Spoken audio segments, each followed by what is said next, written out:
Greetings, Earthbound travelers. Welcome to Cast Guidance. I am Tyr the DM, the world's okayest DM. And with me, as always, is the unruly one, Loch Clark. Hi, Loch. Hi, everybody. Thank you so much for coming and joining us today. Today, we're going to be talking about the Ranger class, looking at the class overall as well as the subclasses. I think me and Loch agree that this is our favorite class. It is right up there at the top for me. Blood Hunter is the class I've wanted for years, seeing D&D, but Ranger is the one that I've been playing since the beginning. So the second they let me play a Ranger, I said yes. Oh, but before we get started, we do have some stuffs to take care of. One, we are now affiliates with Twitch, which means you can subscribe, which helps us out. And did you know that if you're an Amazon Prime member, you get a free subscription to Twitch? So you can make Jeff Bezos pay us money. So hit the sub button. Secondly, for those of you that are subscribed, we have new emotes, one of which is the dirty 20, based off a drawing that was done by our own Welsh Turk. So yeah, now on Saturdays and Sundays when we hit them dirty 20s, you got that. Nextly, we are in no way, shape, or form affiliated with any TTRPG creators, production companies, developers, any of that. We're just two individuals coming to give our questionable opinion Very on questionable on TTRPGs. And finally, we are for mature audiences only. If you're not mature audience or you're offended by words like fuck, you're going to want to leave. I think I covered everything. Loch, you want to dice them? Yes, absolutely. Hi, I'm Loch Clark, and I'm here to talk to you about our partners in this endeavor, Level Up Dice. Find purveyors of luxury dice for all your sexy dice needs. Look, I don't have anything special to pitch to you today. I haven't put anything up new in the new releases. Told you about our ambassador dice. I've told you about my favorite hematite dice. I've told you about my caged aluminum dice. You know what I haven't talked about recently? Actually, I do know what I'm going to pitch you today. I'm going to pitch you the Table Shaker. Ooh, forgive my chipped fingernails. I've been working in a wood shop and have not had a chance to repaint them. This is an anodized aluminum die. It is 35 millimeters. It is 35 centimeters. It's 10 units bigger than a regular D20. Whatever the measure is, I don't know. It's too early. I haven't had enough coffee to remember maths. But man, this thing, when it rolls, it has a name for a reason. It's got a weight to it that makes it satisfying when it hits your dice box. You need one of these in your collection. That's what I roll all my saving throws with. And it rolls really well. I just rolled a 16. Yeah, go over to Level Up, check out their dice. Find yourself a table shaker in a color you like. Or, find a D20 made of something else cool. They've got brass and copper and stainless steel and titanium and tungsten if you're really, really want to splurge and spend some money. But yeah, go check those out. You can do that by going through our link. Doing that makes us look good. You want us to look good? That link is https://bit.ly/L, Will of the Dice, all one word. That's bit.ly/LUD, Will of the Dice. Also, Tyr mentioned that we are now affiliates, and you can subscribe, and you can make Jeff Bezos pay us money if you're already a Prime member. You have to remember to re-up that every month. But also, what he didn't say is you can now cheer us bits, and that's better economics because you give Twitch less money and give more of the money to us. We get a bigger percentage of those. So we get 1 cent per bit, guys, that you cheer us. If if you want to help us out in that way, if you can't afford to subscribe every month, but you want to, donate here and there, feel free to cheer us on in chat. And also like to thank our musician who provides our theme song for the show, and that is our very own Patrick Taylor. Thanks, Pants. Thanks, Pants.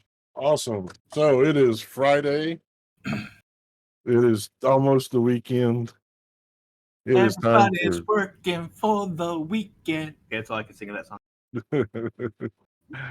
Oh goodness, we got games coming up this weekend. Mm-hmm. Some very serious shit going on in the games coming up too. So yeah. So these next episodes, man, you're gonna have to pay careful eye to it because Ren Matley may have single-handedly just ended the game. We shouldn't throw her under the bus, but I mean, like, she did just pull one out of left field that none of us were expecting, and that could change everything. Yeah.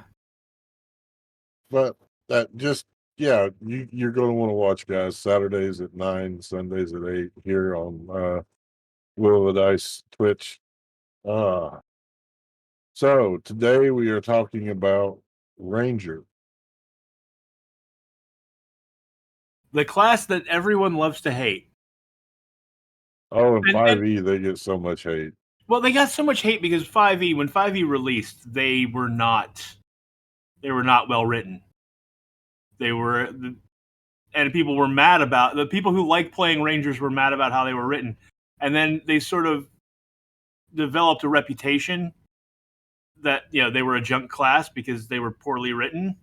And no matter how many erratas and fixes have been done to them, and I think the fixes are very effective, but they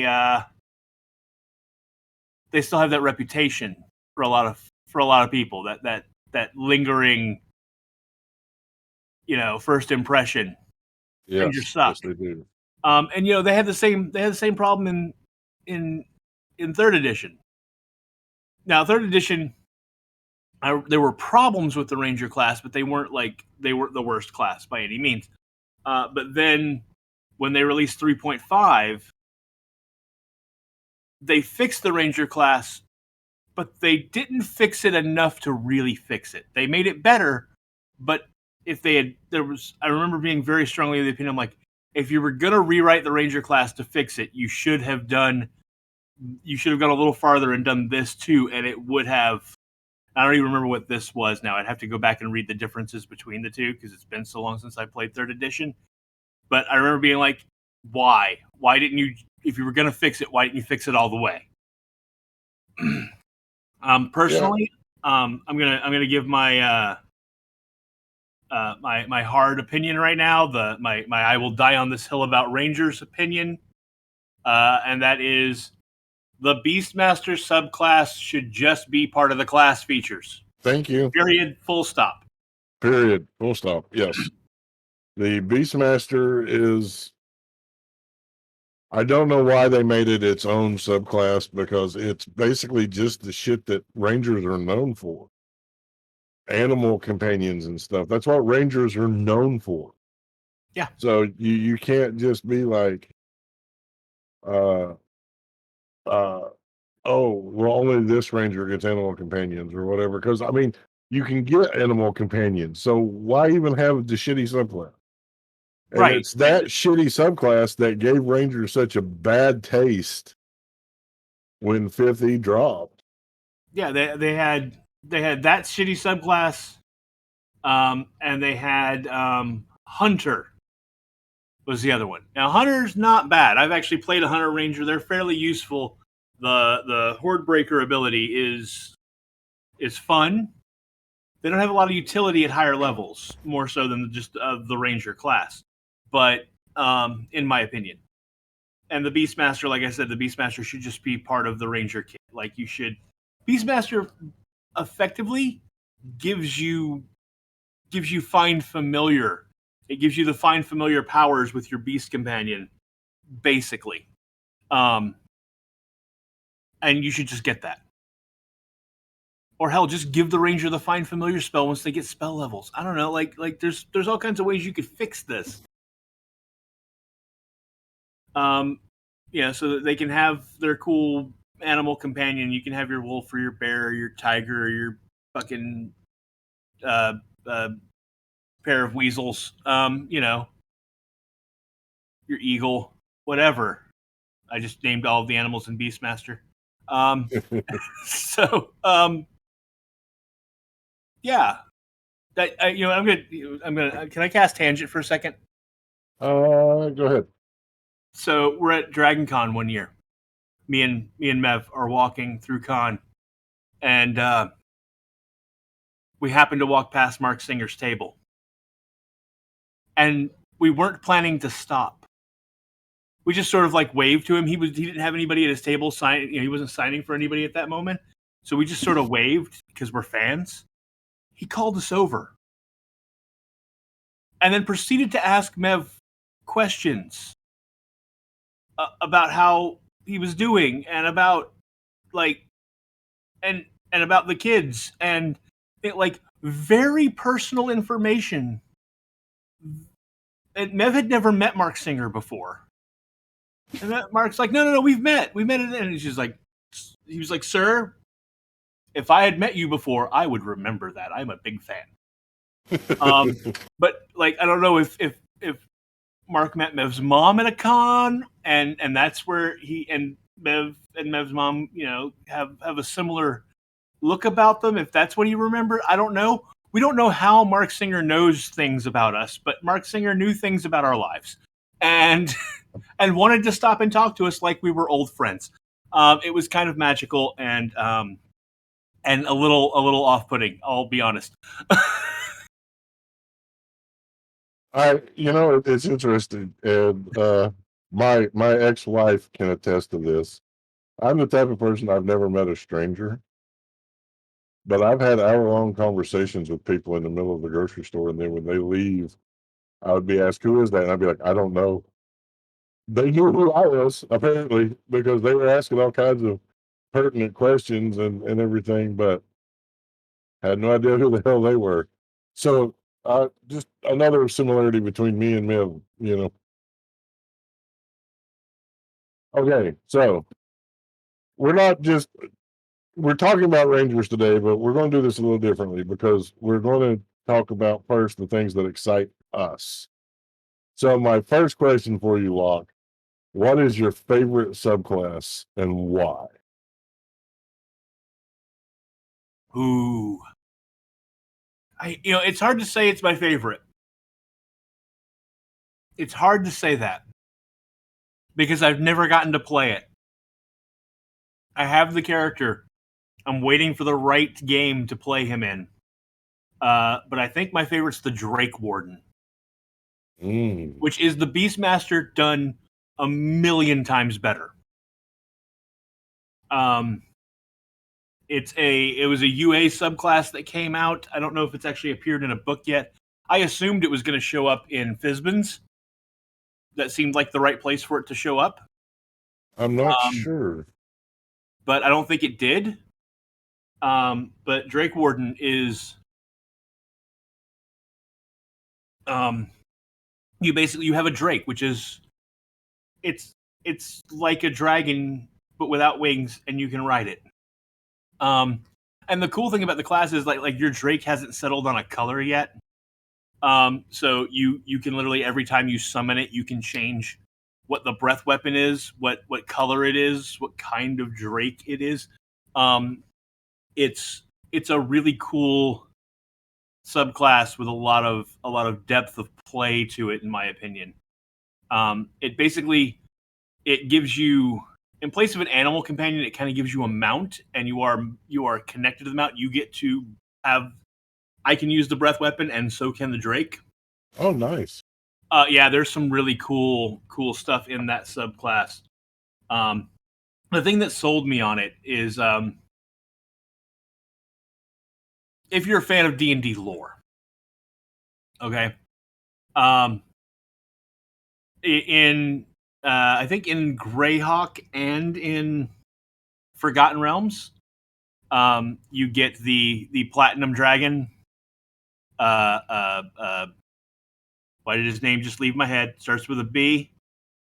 Bahamut? What's that? Bahamut? Yeah, I think so. Yeah, Bahamut. That's it. Thank you.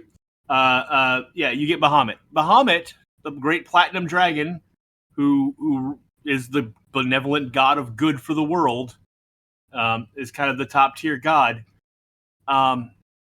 Is served by 7 yellow golden dragons,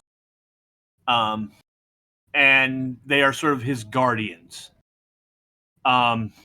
So they have this chart where you can roll your origin as a Drake Warden as the first thing you encounter in the class. And number 6 on the chart, and you're free to just pick from the chart, or you can roll for it. Number 6 on the chart, you had a vivid dream where a mysterious figure, accompanied by 7 yellow canaries, warned you of impending doom. When you awoke, your Drake was there, watching you. Basically, my backstory for my Drake Warden is that he was visited by Bahamut, because Bahamut only had 6 canaries. One of the canaries, something happened to it. One of the 7 golden dragons that protects Bahamut. And I've been charged with raising the next of Bahamut's guardians. So that's I like that. I think that's a cool in lore story, and I'm really fascinated by it. So anytime you can connect to the deeper lore of D&D, I'm down for that. And that origin captured me the first time I read it, and I was like, I want to play this class. I don't care if this class sucks. I want to play it. But the class is good. The class is really good.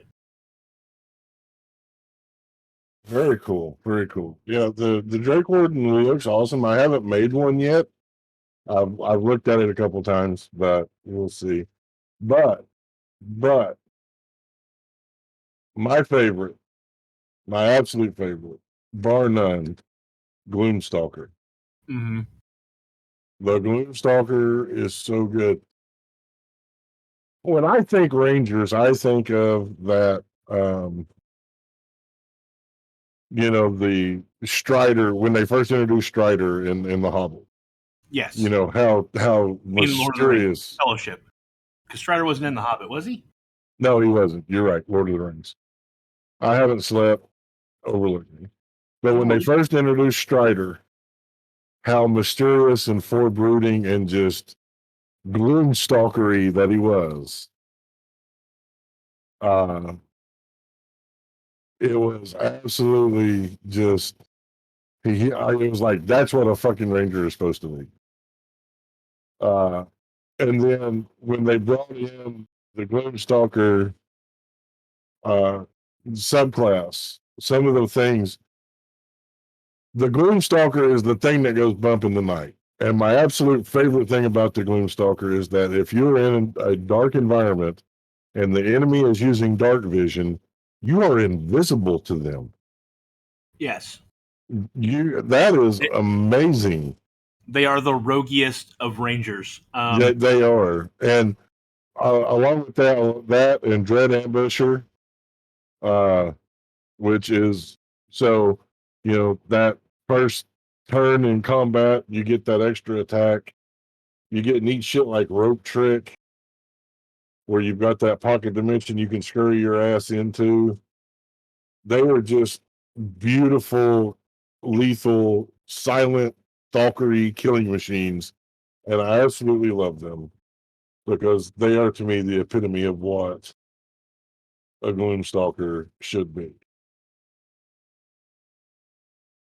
Their cap ability is also really, really cool. Their shadowy dodge. Yes. If someone is rolling to hit you, and they do not have advantage, you can just give them disadvantage. That's huge. That is very huge. So yeah, that's no. Gloom Stalkers are fucking cool. I'm gonna confess something. When reading Lord of the Rings, I did not like Strider when he first shows up because I wasn't sure I trusted him. I was a little, and then after the scene with when he helps them escape from the ring wraiths while they're in Bree, I was like, okay, maybe.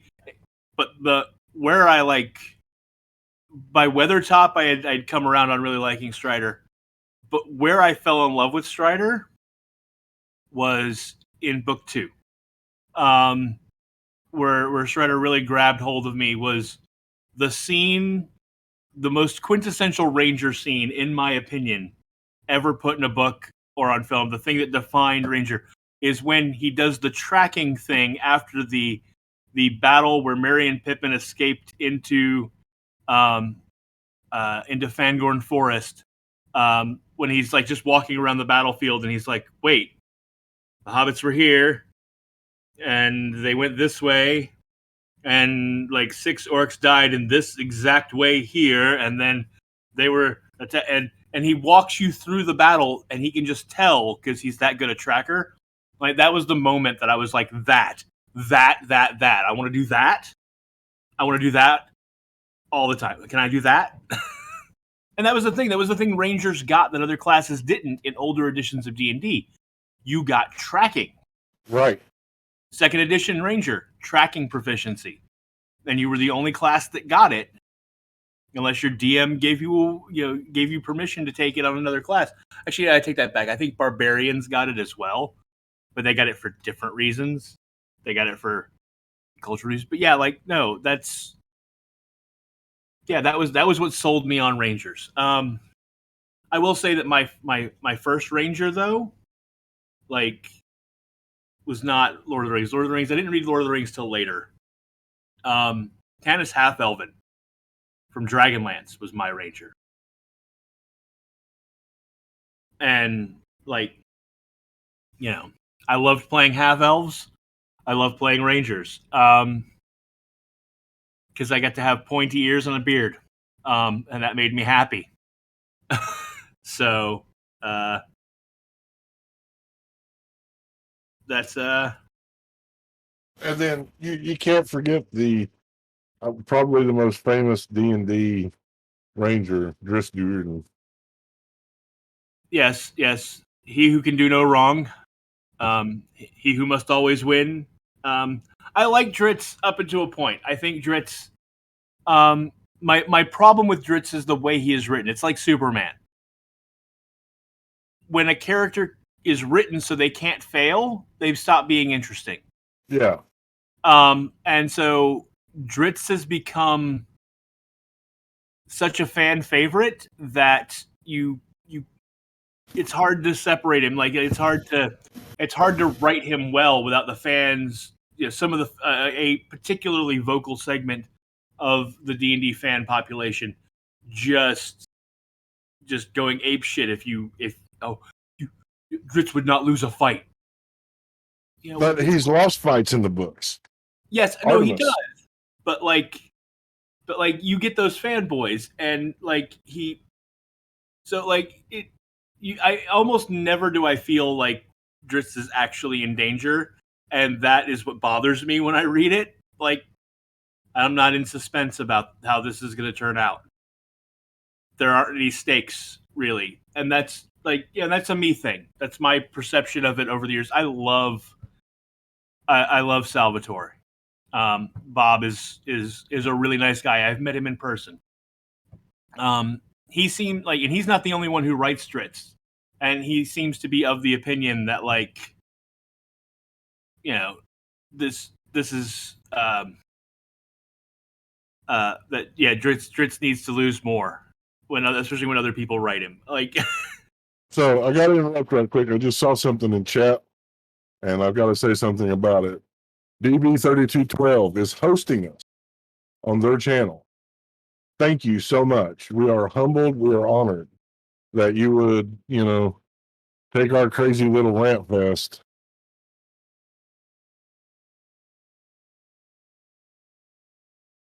So, and thank you, mods, for getting rid of what I'm assuming was a spam bot in our chat. Yes. Good job, mods. Good job. All credit to the mods. They let us smack us down. Drop the ban hammer. on their face. Anyway, so yeah, I will say that Monster Slayer, one of the original ones. I'm just looking through the subclass list. I think so. I think Monster Slayer is one of the. Is that one of the book did that come out in? I don't remember. I'm looking right now. Oh, excuse me. Like I said, folks, I haven't slept, so I want to say that's an original. One I of believe the it is. original subclasses. I had forgotten about that one. I really like the Horizon Walker. The Horizon Walker is a lot of fun. You get some cool shit as a Horizon Walker. Horizon Walker is a planar ranger. You patrol the borders between the planes of existence. You get to sense portals. You get planar warrior. You get to add force damage to your weapon strikes, ranged or otherwise. You get Misty Step, Haste, Banishment, and Teleportation Circle on your spell list. You get Ethereal Step as a free use after 7th level, once per short rest. Which Ethereal Step means you step basically into the realm between planes. You can walk through walls and shit. It's pretty great. You also get Misty Step, like I said, which is just as a ranger, you're in combat, you shoot at somebody, and then you Misty Step and get behind cover, and then pop out to shoot them from somewhere else, and then Ethereal pass through a wall and pop out in a different spot and shoot them. Like, that is just, like, that's a really fun way to play a ranger, in my opinion. And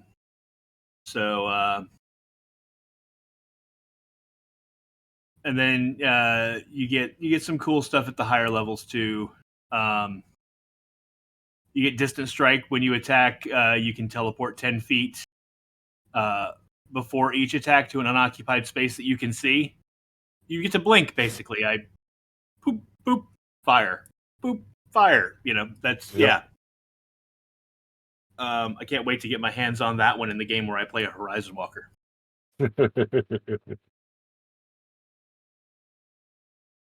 All right, we have to take our break early. I'm having technical issues. Okay. So just hang loose, guys. We'll be back in about 10 minutes once our producer confirms we're fixing to go to break. We'll be back.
welcome back. Thanks so much for hanging out while we got our tech gremlins sorted, our beverages of choice, our schnickety snacks, as the former rogue known as Dandy would say.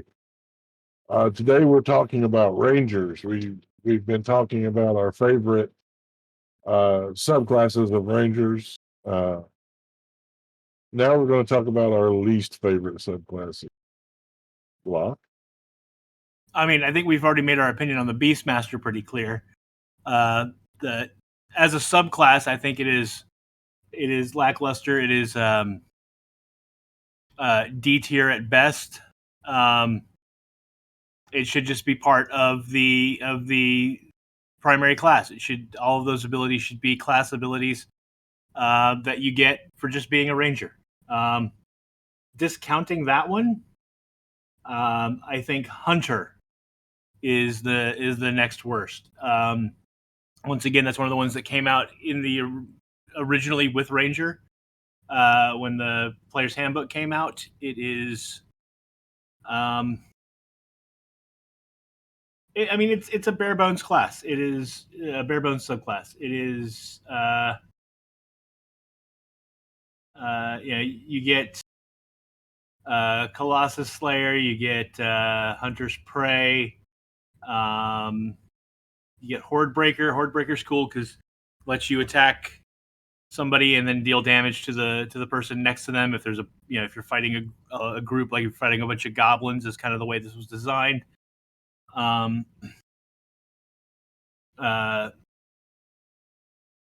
Escape the Horde is useful, which you get at 7th level, which is opportunity attacks against you are at disadvantage. Multi-attack offense with defense, you get that at 7th level as well. When a creature hits you with an attack, you gain a +4 AC bonus to all subsequent attacks made by the same creature for the rest of the turn. When fighting big bosses, that's really useful. This one, I would say this is a B tier class. This is not unuseful. This makes your ranger rangery. And at the high levels you get evasion, you get uncanny dodge, you get stand against the tide, which is when a hostile creature misses you with a melee attack, you get to use your reaction to force that creature to repeat the same attack against another creature that you choose. That's cool. It sort of plays into that the bumbling band of henchmen thing. You get whirlwind attack. Whirlwind attack. I don't know if you guys remember. There was some brilliant individual figured out how to munchkin Rangers in 3.5. In 3.5, you got a 5-foot movement for free. And if you had power attack, cleave, greater cleave, and whirlwind attack, they figured out that if you, as a ranger, particularly as a ranger, but any class could do it really, if you carried a bag of live rats with you and you walked into the middle of a bunch of enemies and you dropped the bag of rats and the rats scattered, you could then use whirlwind attack and greater cleave to kill everyone within 10 feet of you, or to attack everyone within 10 feet of you on your action. It was broken and it was ridiculous, and I loved it. I never actually used it, but I loved the concept that someone took the time to figure that out. Because what you would do is you would attack the rats. I attack the rat, I kill the rat, and I use greater cleave to attack the nearest thing to the rat, which is a bad guy. And because I'm whirlwind attacking the rats, I attack all of the rats, and every rat that I kill, I get to then make an attack against an enemy near it. So really, you get to attack all of the bad guys in the circle. It was great. Kudos, chef's kiss to whoever figured that shit. It took the time to figure that shit out. It is the most munchkin-y shit I have ever heard. I love it. Also, Ranger, because of that free 5-foot step, you couldn't make a ranged attack against someone who was in an adjacent square to you without suffering an opportunity attack back at you. They got the chance to attack you back if you tried to shoot them and they were up close on you. And because of the ranger wanting to shoot people, they yes, you can come up here. They called that the Munchkin Moonwalk. You would take your 5-foot step backwards, shoot the bad guy. The bad guy would close and attack you on their turn, and then on your turn, you take a 5-foot step backwards and shoot the bad guy. Wash, rinse, repeat. And we called that Munchkin Moonwalking. Yeah, that's I kind of missed that, actually. I used to use that all the time. They've changed the rules on attacking that way, so it's not as prevalent as it used to be. But yeah, I think the Hunter, if we're discounting Beastmaster, I think Hunter is the next worst. All of the others are kind of what you want out of a Ranger. Some better than others. Gloom Stalker being, top tier. I think Drake Warden is top tier. Horizon Walker is right up there, probably an A tier instead of an S tier. I'm not that familiar with the Fey Wanderer. I haven't played one of those. I haven't really looked into that class real hard. I've looked at it a couple of times and been like, yeah, okay, but not what I'm looking for in this campaign. Yeah. Swarmkeeper is also pretty cool. There's a series of books by Kevin Hearn. The first book is called The Plague of Giants, and there are effectively a group of people with ranger-like powers, and one of them controls wasps. And the Swarmkeeper immediately evoked that feeling of that character from those books for me. Yeah, Swarmkeepers are pretty cool with that. The Fey Wanderer is kind of the Hunter, I'll agree with you, definitely a lower tier. Honestly enough, the one that I was disappointed in the most was the Monster Hunter. Yeah. There's not really a lot of flavor there.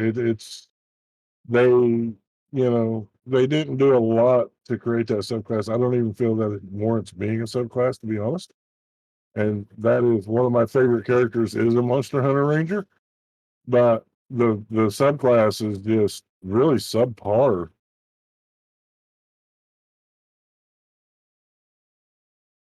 Yeah, I think there was a Ranger Prestige class in 3rd edition or in 3.5 called it was called the Giant Slayer. And they kind of split the powers of that between Monster Slayer and Hunter. And Hunter got some of the Horde Breaker, which was another prestige class you could take as a Ranger in 3rd edition. They kind of intermingled those and made Hunter and Monster Slayer. So you're like me. You've made a lot of Rangers. What's your dump stat on your Rangers? Oh,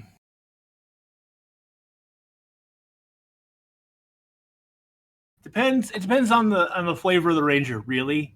Sometimes it's strength. If I'm not gonna, but like, if you're gonna use melee weapons, if you're not going for a full finesse character, which you really should, strength can be your dump stat.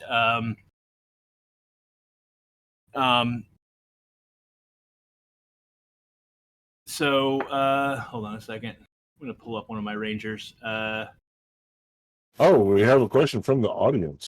Oh, Black Dragon, what makes a class good? What makes a class good is it balanced and competitive with the rest of the classes? Is it something that's going to hold its own in combat, special abilities, special features so that you, the player, are getting as much out of it as the other classes are. But mainly, is it holding its own in combat and playability? Does it offer enough variety? That's my opinion.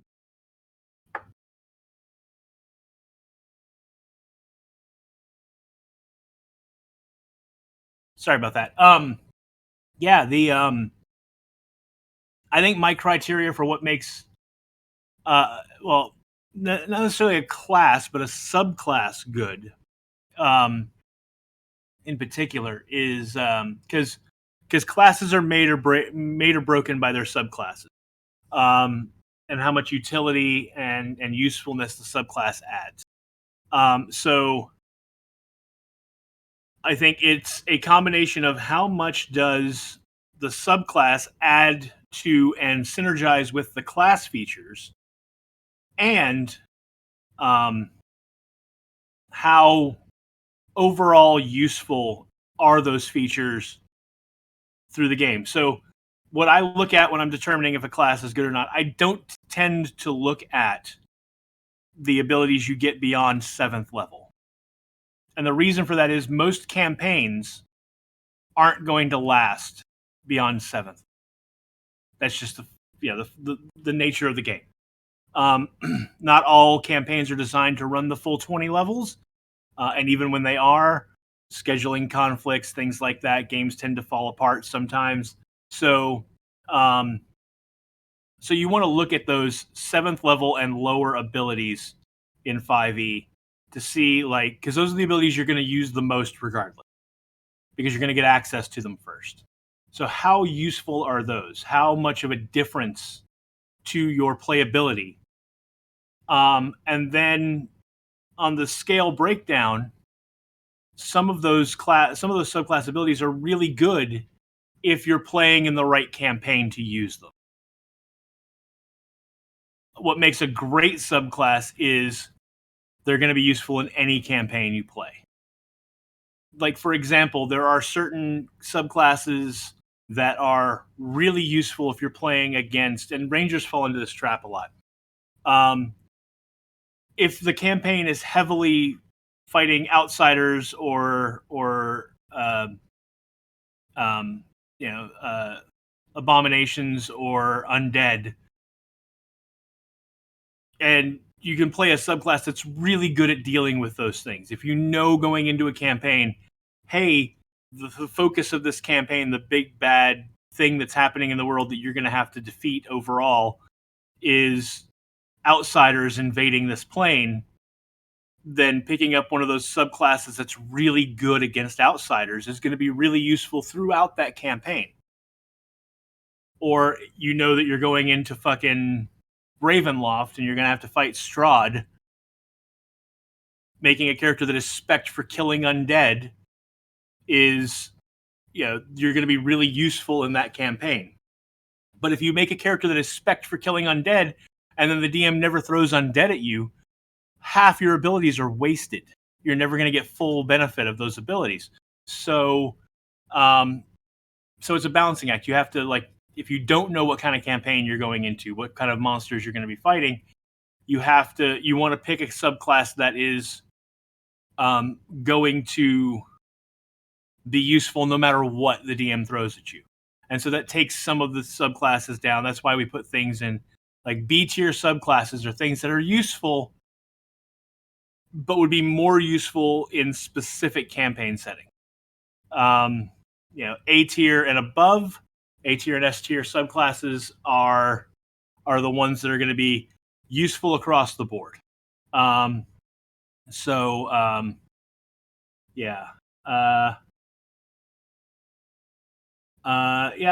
looking. I think intelligence tends to be my dump stat a lot on Rangers, by the way.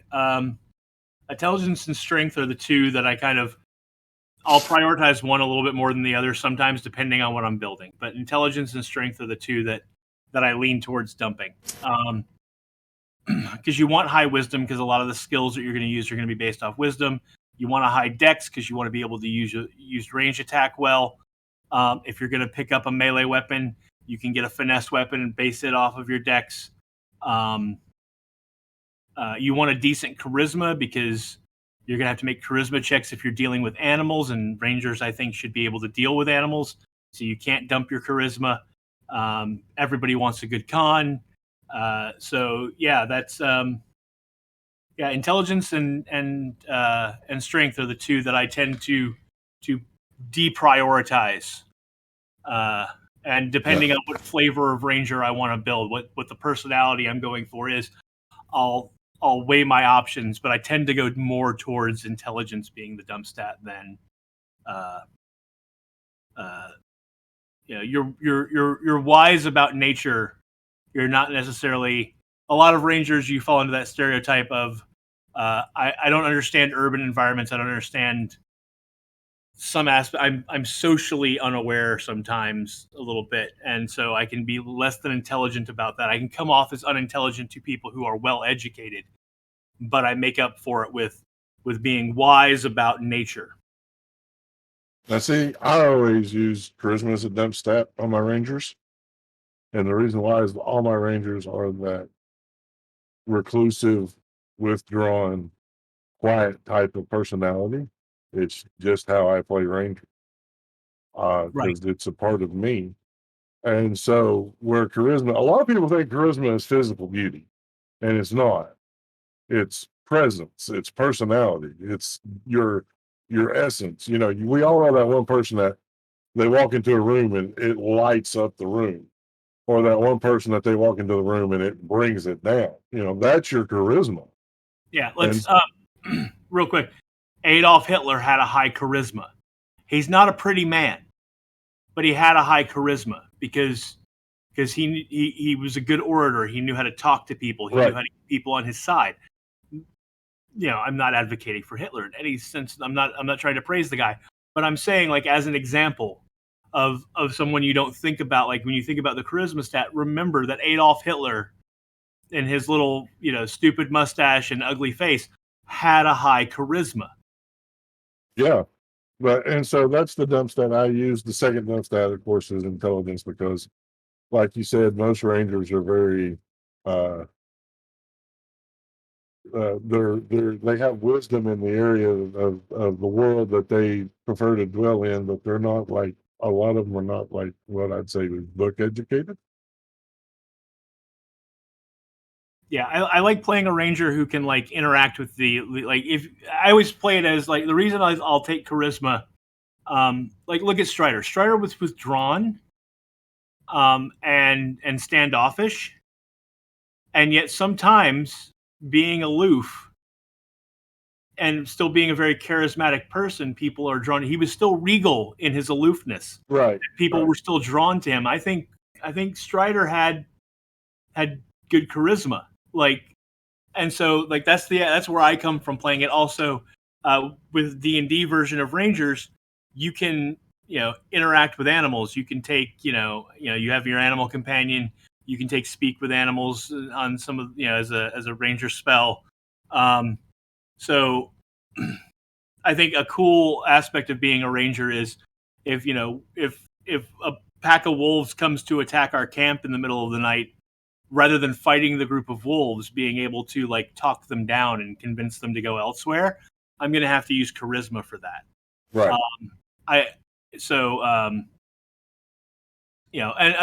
Another example from Strider. Strider, at the end, or in at the Battle of Gondor, he shows up with an army of Ghost Dead. If I were the DM running a Lord of the Rings campaign, Strider has to make some serious charisma checks to convince those warrior ghosts to follow him as their king. So like you need to have some charisma, or make a really lucky roll. Like that's where I, my stat priorities are always Dex, Wisdom, Con, and then charisma, then everything else.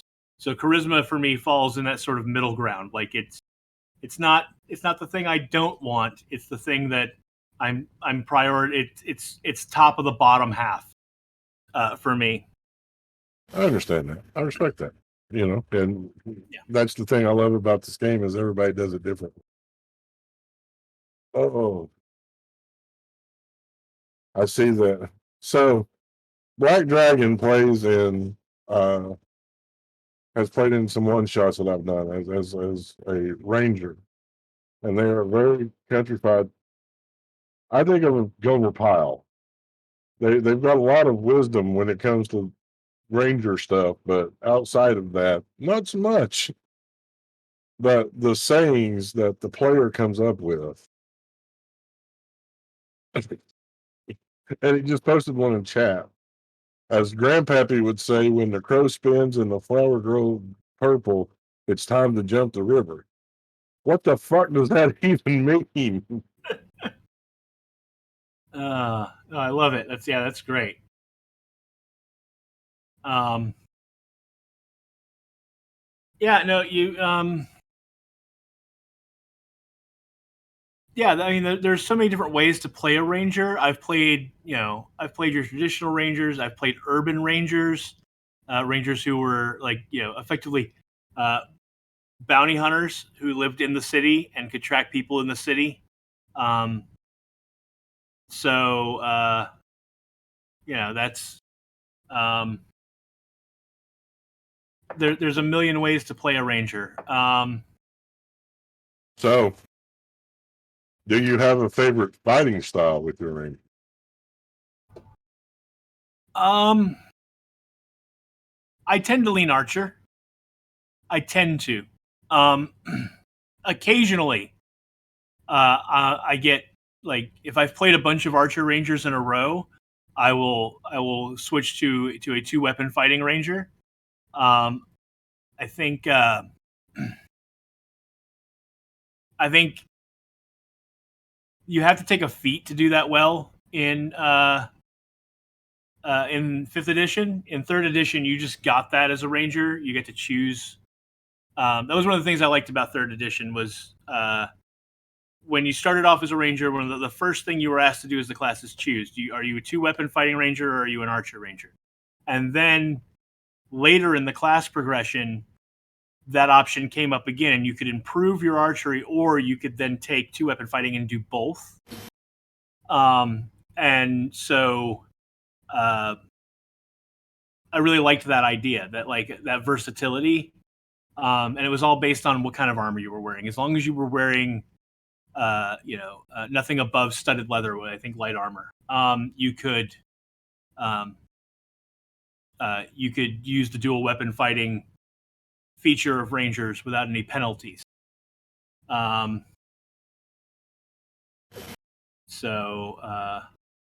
that's Yeah, I'm an archer as well, and depending on your subclass, I know in 5th edition, after you gain so many levels, you can go back and add a second fighting style. right. Because I was able to do it with my monster hunter. But I'm going to take archer, and then if the DM allows feats, I'm going to take dual wielding, because then I get the bonus of the extra AC point when I'm fighting 2 weapons and that sort of thing.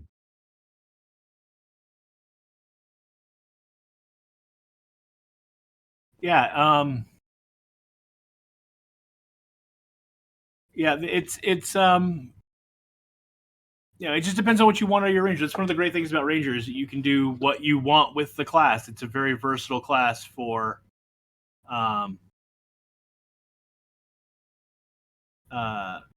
your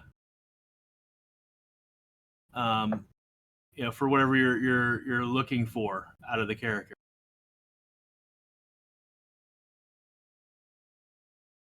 All right, Black Dragon, hit us. They said they have something that will cause us to cast tangents. Can't wait to see what this is. I just also want to take a moment just to say thank you to Lollipop.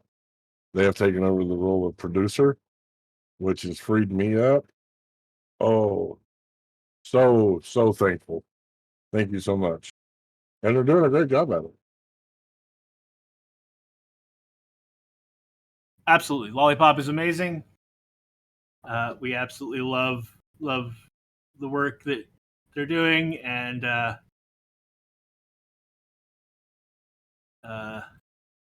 Oh damn. That's oh that's gonna get deep.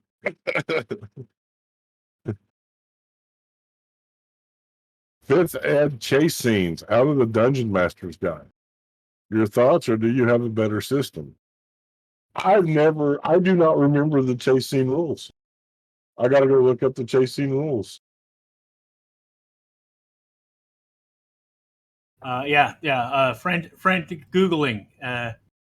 Powers go.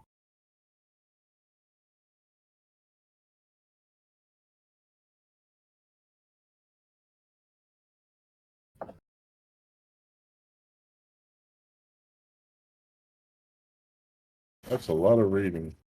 I'm gonna have to come back to you, Black Dragon. I know how I do chase scenes. I just it's based off movement, and then everybody rolls decks to see, how if they're making advancements or not. They make deck saves or dex checks. That's how I work with it within in just to keep it simple. But I haven't read the rules in so long, I couldn't tell you if my system is better or not. Yeah, I think just glancing over the rules. The rules all seem pretty standard. There are there's a system for adding in complications. If you want to. Look,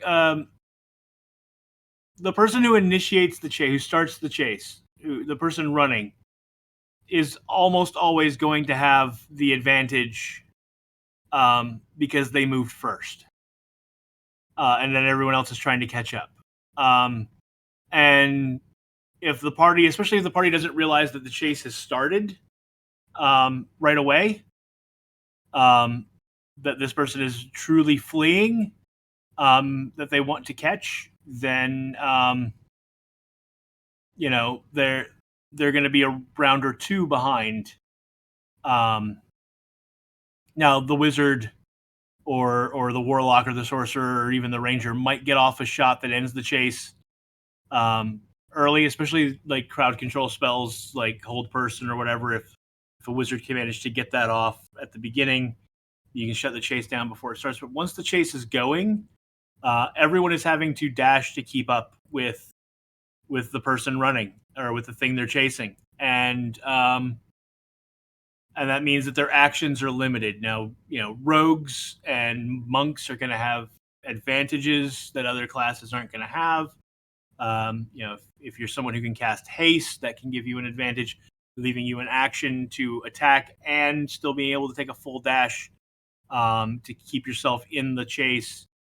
But inevitably, what it comes down to is that your players are going to have to make choices about whether they try to attack or whether they keep running, and that's going to give you an opportunity for the quarry to find a way to hide or break contact completely. So it really depends on the scenario. I don't think any of the rules that I'm seeing, just glancing through the rules, change that really, except for the complication rules. If you're doing as a DM, the scenario would have to be very, very specific for me to want to add in complications. And even then, I don't know that I would roll on that complication table. I might notice that one of those, or I might remember one of those complications fits this scenario really well, and I might add it in if the chase is going on too long, and just to reflavor things and see how it's going. I've got an idea. I'm just glancing real quick. Number 9, an overzealous guard mistakes you for someone else. If you move 20 feet or more on your turn, the guard makes an opportunity attack against you with a spear. Like, in the heat of battle, if you're running through the town chasing somebody, and the guards might think you're the bad guy, not them, and might make that mistake. if the chase has been going on too long. I might throw that in. Or if you had pissed off the guards in town and now you're causing a scene, you might be the one who gets attacked. That would be like, I would play that based on what's already happened in the campaign, rather than just rolling on a table and throwing shit at you. Go ahead, Tyr. I got an idea. This week, me and you are going to read the rules for the chases. We're going to discuss it next week on Cast Guidance, and we're going to drag Black Dragon on as a guest star to help discuss. Love it. That's happening next week, folks. You heard it here first.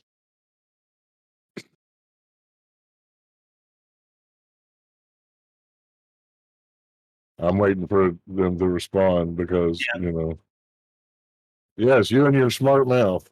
See what happens? No, I think it would be cool. Oh,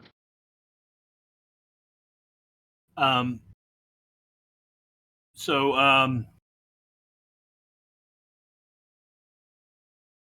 there's a set of there's a couple of DMs on YouTube that I'm quite fond of that have done breakdowns of all of the subclasses for the various classes. I pulled up their list for Ranger subclasses, just to see what they said. They actually put the revised Beastmaster, the one that came out with Tasha's, as an A tier subclass, which I'm kind of surprised by. I am too. I mean, they did fix a lot with that, but I still think it should be just what you get to do as a ranger. I don't think anything can sway me on that. That's a hill I'm willing to die on. Yeah, I'm right there with you. Gloom Stalker is the only S tier ranger according to them. They have not reviewed the Drake Warden on this list, so I don't know where it would fall for them. Horizon Walker and Swarmkeepers are both A tier.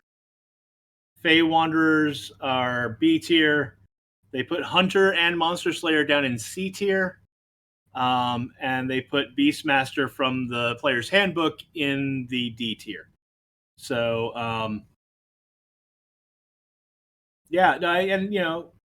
most of that I don't disagree with. I'm a little skeptical about Beastmaster, the revised version from Tasha's being good enough to make A tier.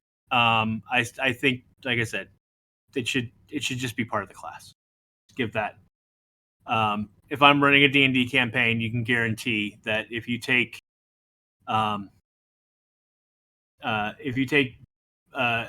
Ranger class, you get all the Beastmaster powers. You get to have an animal companion and do all the cool shit.